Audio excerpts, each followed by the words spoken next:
Yeah. How many more? 2 more groups I just heard, Yeah, thanks. Take my stately seat here. Feel free to step into the living room. We're going to start in a few minutes. Welcome. Thank Hey. you. How you doing? Good, how about you? Good, thank you. You're free to grab a seat if you want. I know you just came off a bus, but seats are here, it's comfortable. My name is Daryl Faulkner, and I am with the HP Archives. And so it's a real pleasure. I get to manage, along with my colleagues, of course, all of HP's history, and it is a wonderful story-based archive. And a part of that is that we get to manage this house. And this is a private museum, and it is the birthplace of Silicon Valley, and it truly is where it all started. And you'll see elements of that throughout the tour. I'll start by just talking about the house and when it was built. It was built in 1905 by Dr. John Spencer and his wife Ione Spencer. And it was one of the first properties outside of the Stanford Industrial Park. And so it was outside of that, and that was where people really started to expand. And if you can go back and find photos of this area circa 1919 or 1905, it's pretty barren. So they built this house in 1905, raised a couple of kids, and in 1919, their kids had grown and they moved out, and Dr. John Spencer and his wife Ione Spencer, did I mention that they built it? Yeah. Needed to make a couple of changes. A little bit of trivia, Dr. John Spencer was the first mayor of Palo Alto. So what a coincidence that he built this house. And so kids are moved out, 1919, they decide to renovate the house, and they build a unit upstairs, which became 369 Addison Avenue, not the famous address. And then they began to rent out this space, 367 Addison Avenue, the famous address. So now we sort of fast forward to 1934. Man, I'm in front of a bunch of journalists. I hope I got that year right. Bill and Dave graduate from Stanford. And they're close friends, and they really believe that they got something as partners. Dave being a little bit more of the business guy, Bill being the engineer. And they were encouraged by their mentor, Dr. Fred Terman, and they sort of started to come up with a few ideas. But life goes on. Bill left Stanford, went to MIT. He came back and did some of his post-grad at Stanford. Dave and Lucille had moved out to Schenectady, New York, because Dave got a job with General Electric. And he was out there when they really started to gain some traction on starting a business together. Those early letters are in the scrapbooks, which you can see here. And they are writing back and forth with a few ideas for a product to go to market with. Some of their other products that they didn't go to market with, thank goodness, a automatic toilet bowl flusher, a bowling line foul indicator, and an electric weight loss band. But I think they felt like they could do a little bit better. And Bill Hewlett, the engineer, had a breakthrough with a resistance-tuned audio oscillator, which you're standing right in front of course. Yep. And this became their first product. It's on the mantle because we know that they put it there at Christmas. So they rented this place in June of 1938. They moved in 39, and then the company became incorporated on January 1st, 1939. So when they're writing back and forth, coming up with some ideas, and they finally land on one, that being the oscillator, they say, okay, now we've got something, let's put it into action. And Dave and Lucille agreed that they're going to move back from Schenectady.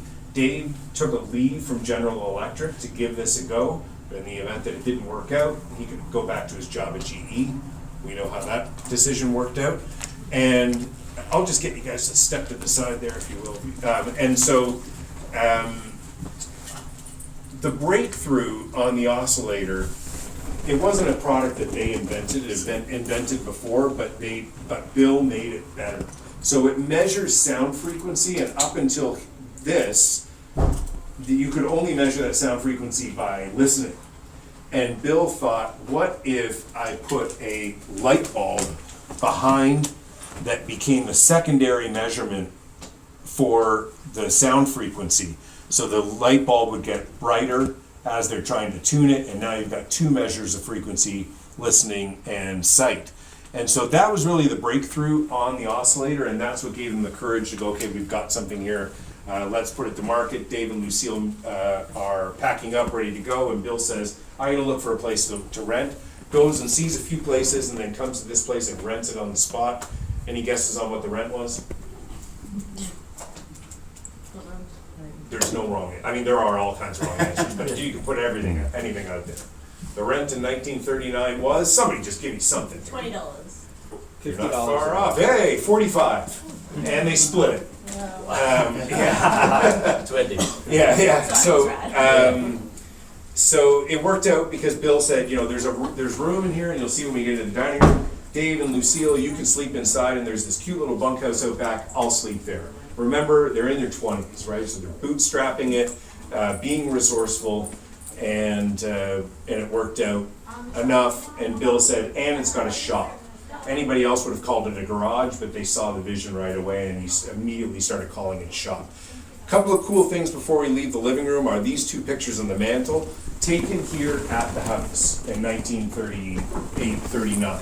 So we've got left to right on this one, Bill Hewlett, Flora Lamson, Lucille Salter, Lucille Packard at the time, and Dave Packard here in this house. This house was never owned by HP until Carly Fiorina in the year 2000 wanted to host a really important meeting and wanted a place to host it. Said, why don't we host it at the HP house? That was when she was informed that they never owned it. So she said, well, let's go buy it. So they bought it in 2000, and in 2005, the restoration was complete, and they brought it back to its period. You'll see, if you care to, in one of the albums here, the house looked completely different, a completely different facade. The balcony was basically built out into living space, and so it looked nothing like it does now, but they brought it back to period. In all of that research, they paid attention to the curtains in that picture, and they found the textile maker that made those curtains, which was still in business, reached out and found that they still had the very same fabric that the curtains were made from. So they didn't reproduce it, it was the very same fabric. So these curtains that you see here in this living room and in the dining room as well, from the very same curtains that are in it. I'm nerding out when I first learned that. I was like, wow, the attention to detail. So we'll move our way into the dining room. And again, there's some scrapbooks here. Lucille Packard was just an archivist's dream when she started keeping all these things. And so we see some early letters here from 1937, writing back with witnesses. Ned Porter, who went on to become probably employee number somewhere around 5, it bears witness on this early business planning discussions. And then the letter in here about Dave wanting or agreeing to move back.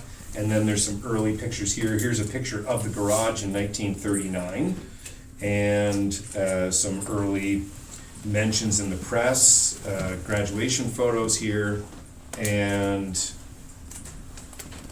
we've got some original or some early correspondence here. Obviously a lot wordier than we get today, but this is where they're starting to type up their first marketing materials, and there's a typewriter there that sort of represents that. Lucille Packard and Flora Lamson were really also employees number 1. I mean, it's hard to say they were 3 and 4, but because they were so instrumental. They did all the correspondence, they did the outreach to try and get orders, and they were delighted that some of those orders came back, and some of them even had cash in them. So they felt like they were onto something and they could make it here in this house. And so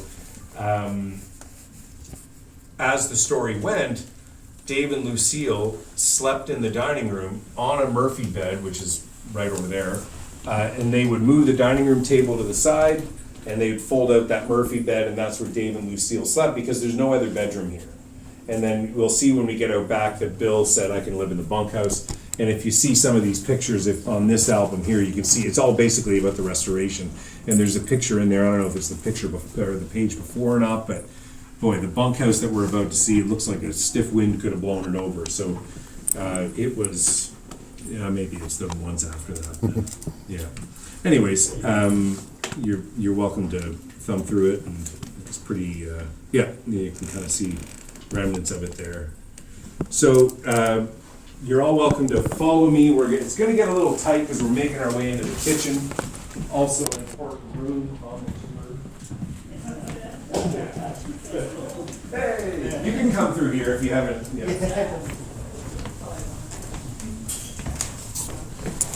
All right, everybody can kind of move in. We'll give everybody a little bit of wiggle room there. So this house is a private museum, and so HP will host customers here, or they'll do face-to-face like team meetings. So it is, in many respects, a functioning kitchen, but not the Wedgwood stove. The Wedgwood stove is the same model that was here in 1939, and why this stove is so important is because they were making oscillators in the garage, and there's a shell over all the inside parts, and they would paint the shell and they would bake the paint in the oven. And so as the story goes, nothing quite tasted the same as what Lucille Packard said after they started baking oscillator shells in the oven. You can imagine your Sunday roast might have turned out a little bit different. Another cool element here is this wallpaper swatch that was uncovered in the renovation of the house, known to be the wallpaper when they lived here. And so a stencilist was hired who hand stenciled all of the wallpaper up the top here to match what you see there. And then this table over here represents their relationship with Norm Neely. And Norm had a company called Neely Enterprises based out of San Diego for many years. And Bill and Dave met Norm when they went down to San Diego, I think for a trade show or a conference or something, and wrote to Norm and said, I think we'd like for you to sell for us and become our first sales rep. And he said, well, I want to check out your operation, so I'm going to drive up to Palo Alto and see it for myself. That operation, of course, being the garage. And he was satisfied with what he saw and decided that he would begin working for HP. And then Neely Enterprises became a part of HP, but that partnership that they had for 45 years on a handshake until it was formally bought after that. So that's what this table represents, is that relationship with Norm Neely. Any questions so far? The dinophone? Yeah. Just representative of the time. I don't think there's any Norm Neely DNA on there. All right, we can make our way to the garage, and when you get to the backyard. The garage is last, but if you can get to the bottom and then head towards that bunkhouse, which is straight ahead, I'll meet you there.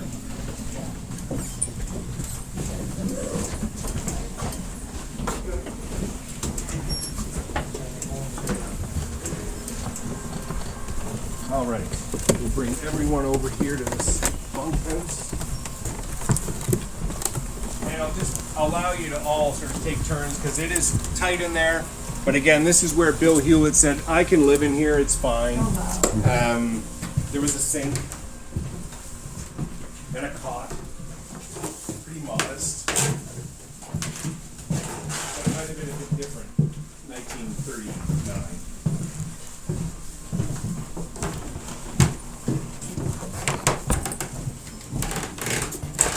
And then Bill and Flora marry, and they decide that it's time to find a place that's proper to live in for a couple. And so Bill moves out of here after having lived here for a little bit less than a year. And he and Flora bought a house close by.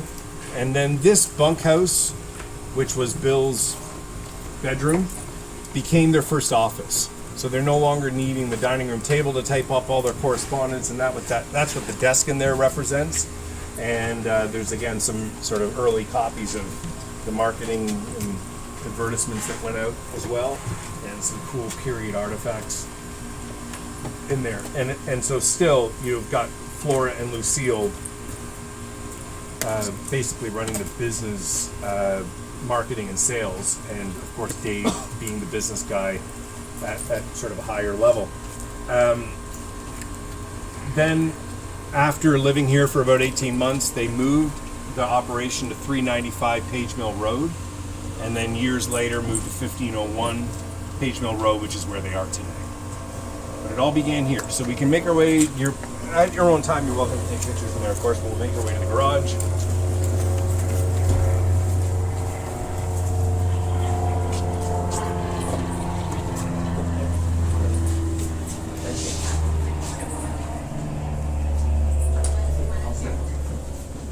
All right, lighting's not the best, but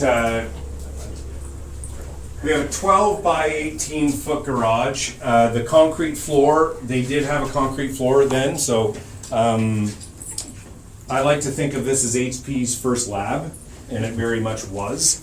And it was here where they built their first products. And you can see some of the early products here, but this drill press that I mentioned earlier, that Dave Packard brought back in the rumble seat of his car. Not the one, but the same model they were using. Obviously, that would be helpful in manufacturing. They also had some welding tools. There's a picture here of Bill and Dave in the garage, 1939. And I think there's only one other picture in the garage, and it was of their first employee, Harvey Zieber. And he's wearing a welding mask, and I'm just so thankful that there's another picture in the garage. So we've got our oscillators here. This is the 200A. Does anybody know why they called it the 200A? They were young, going to market, not wanting to seem like a couple of young punks, so they thought, let's call it the 200A instead of the 100A, so that when people see the product, they don't think it's our first product, that we've got a little bit of experience. So they went to market with the 200A. It was sold at $54.50, and they were losing money. Cost more to build than they were selling it for. But with it, they went up to a trade show in Portland, Oregon, and it was there that they met Bud Hawkins, who at the time was the chief sound engineer at Disney, and they were working on the movie Fantasia at the time, and he thought that the oscillator would be good for balancing the sound frequency and measuring the spread of it in a theater for Fantasia. So he ordered 6 of them, and he wanted a couple of modifications made. I don't quite know what the modifications are, except maybe he just wanted to call it his own, but it became the 200B. And they began selling it at $71 a piece. Now they're making money.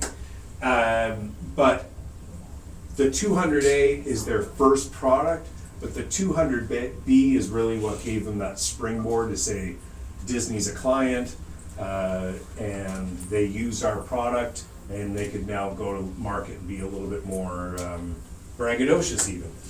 And then in the back here, we've got a ham radio, artifact of the past, if I ever heard one. I was just telling the group earlier.